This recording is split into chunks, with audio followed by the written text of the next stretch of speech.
بتا دیتا ہوں. یہ آیت نمبر 60 ہے اسی سورہ بنی اسرائیل کی. وما جعلنا الرؤیا التي اریناک. رؤیا جو ہے نا قرآن میں خواب پر بھی اس کا اطلاق کیا گیا ہے، جیسے کہ سورہ یوسف میں آتا ہے کہ لا تقصص رؤیاک علی اخوتک. رؤیا، اے میرے بیٹے، اے یوسف، تو اپنے خواب لوگوں کے اپنے بھائیوں کے سامنے بیان نہ کرنا. تو رؤیا کا اطلاق چونکہ خواب پر بھی ہوتا ہے، لہذا بعض لوگوں نے یہ کہا کہ قرآن کہہ رہا ہے وما جعلنا الرؤیا التي اریناک، اے نبی جو رؤیا ہم نے آپ کو دکھایا وہ ہم نے لوگوں کی آزمائش کے لیے دکھایا ہے. تو اس سے بعض لوگوں نے استدلال کیا ہے اس زمانے کے اسکالرز نے کہ دیکھیں قرآن تو رؤیا کہہ رہا ہے، رؤیا تو خواب کو کہتے ہیں، تو اس سے پتہ چلتا ہے کہ جو معراج تھا، معراج کا واقعہ ہوا یہ خواب میں ہوا ہے، یہ جاگتی حالت میں نہیں ہوا.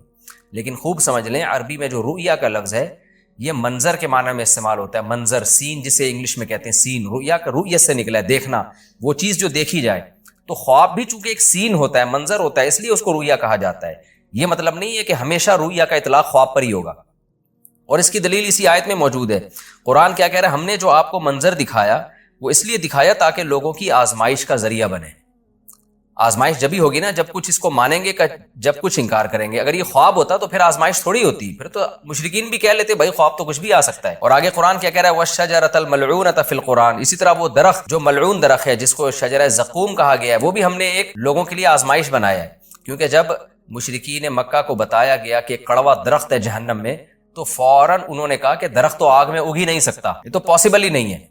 تو اللہ نے اس کا جواب دیا کہ وہ جہنم کی جڑ، اس کی جو جڑیں ہیں وہ جہنم کی تہ میں ہیں. اور پھر اللہ نے بتایا کہ ہم نے وہ درخت اس لیے پیدا کیا ہے تاکہ یہ جو لوگ ہیں، جو مادہ پرست لوگ ہیں، یہ خدا کی قدرت کا انکار کریں، اور یہ انکار کریں کہ کہیں کہ درخت آگ میں نہیں پیدا ہو سکتا، جبکہ اللہ تو سب کچھ کر سکتا ہے. تو اب دیکھیں قرآن کیا کہہ رہا ہے کہ ہم نے جو ملعون درخت ہے وہ بھی لوگوں کے لیے فتنہ بنایا. کیا مطلب؟ اسباب کی دنیا میں وہ بھی پاسبل نہیں ہے کہ ایسا ہو، تبھی تو فتنہ ہے، تبھی تو آزمائش ہے. ایمان والے اس درخت کے وجود کے قائل ہوں گے، اور احمق اور بیوقوف جو خدا کی قدرت کا انکار کرتے ہیں وہ انہیں اس کی کوئی سائنسی لاجک سمجھ میں نہیں آئے گی تو وہ انکار کر دیں گے. تو اب قرآن نے معراج کے واقعے کو اور جو زقوم کا درخت ہے، آیت نمبر 60 سورہ بنی اسرائیل کی آیت نمبر 60، جی ہاں، اس صورت میں ایک ہی مقام پہ بیان کیا ہے. تو کیا مطلب؟ دونوں کا وقوع اس کی کوئی لاجک بنتی نہیں ہے، دونوں سیم ہیں. یعنی معراج کا واقعہ اور جہنم میں درخت کا پیدا ہونا یہ دونوں عقل سے بالاتر چیزیں ہیں. لہذا جو خدائی قدرت کے قائل ہیں وہ اس کا اقرار کریں گے، جو خدائی قدرت کے قائل نہیں ہیں وہ ان دونوں واقعات کا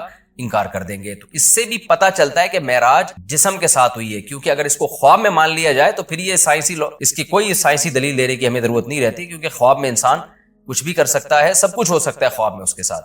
تو یہ واضح قرائن ہے اس بات کے کہ خواب یہ جو معراج ہوئی ہے رسول اللہ صلی اللہ علیہ وسلم کو، یہ جسد اطہر کے ساتھ ہوئی ہے. یہ صرف روح کو آسمان میں نہیں لے جایا گیا، اور صرف جو ہے خواب میں یہ کام نہیں ہوا، بلکہ جسد اطہر کے ساتھ یہ کام ہوا ہے. اور حضرت عائشہ رضی اللہ تعالی عنہا سے ایک روایت ہے جس میں آتا ہے کہ رسول اللہ صلی اللہ علیہ وسلم کا جسد اطہر ما فقیدہ، اس طرح کے الفاظ ہے، صحیح حدیث ہے کہ وہ گم نہیں پایا گیا. تو بعض لوگوں نے اس سے استدلال کیا کہ امی عائشہ کو یہ دعویٰ کر رہی ہے کہ نبی صلی اللہ علیہ وسلم کا جسد وہ گم نہیں پایا گیا، لہذا جسد وہیں تھا اور روح کو معراج ہوئی ہے. تو یہ خوب سمجھ لیں حضرت عائشہ کے کلام کا یہ مفہوم نہیں ہے. حضرت عائشہ کے کلام کا وہی مفہوم لیا جائے گا نا دیگر احادیث سے ثابت ہوتا ہے. تو مطلب یہ ہے کہ اتنی تھوڑی دیر کے لیے وہ جسم بستر سے غائب ہوا ہے کہ گم نہیں پایا گیا، یعنی کسی نے آپ کو تلاش کرنے کی کوشش نہیں کی. ورنہ اتنا بڑا واقعہ ہو کہ آپ مسجد اقصیٰ میں جا رہے ہیں اور ساتوں آسمانوں کی آپ کو سیر کرائی جا رہی ہے، تو اشکال ہوتا ہے نا کہ پھر تو جسم آپ کا غائب ہونا چاہیے تھا. لوگ تلاش کرتے کہ بھئی رسول اللہ صلی اللہ علیہ وسلم تو یہاں تھے، اب گئے کہاں اتنے ٹائم کے لیے. تو اتنا تھوڑے عرصے میں یہ آنن فانن بجلی کی رفتار کے ساتھ ہوا ہے کہ رسول اللہ صلی اللہ علیہ وسلم کو تلاش کرنے کی کوشش نہیں کی گئی. ایک سیکنڈ کے بھی ہو سکتا ہے ہزارویں حصے کے اندر یہ کام ہوا. اب رہا یہ مسئلہ کہ یہ کام سیکنڈ کے ہزارویں حصے میں ہو کیسے گیا. جب اتنے واقعات ہوئے، مسجد اقصیٰ میں آپ گئے، اتنا لمبا سفر، پھر وہاں اپنے پیغمبروں کو نماز پڑھائی، پھر وہاں سے آپ کو آسمانوں کی سیر کرائی گئی، مختلف آسمانوں پہ دوبارہ سے مختلف پیغمبروں سے ملاقات ہوئی، اور یہ سارا واقعہ ہونے کے بعد دوبارہ براق پہ بجلی کی رفتار کے ساتھ آپ کو لایا گیا. اور پھر آسمان میں آکسیجن کہاں تھی، اور ایک چیز اتنی اسپیڈ کے ساتھ چلے گی وہ تو ہوا میں رگڑ کھا کے جو ہے ہلاک ہو جائے گی، جیسے کہ وہ خچر تھا یا جو براق تھا. تو یہ ساری چیزیں کیسے ممکن ہیں؟ تو ان تمام باتوں کا جواب اللہ نے سبحان الذی میں دے دیا کہ سبحان الذی، وہ ذات ہر عیب سے پاک ہے جس نے یہ کام کیا. کیا مطلب؟ یہ انسانوں کے لیے ناممکن ہے، اللہ کے لیے ناممکن نہیں ہے.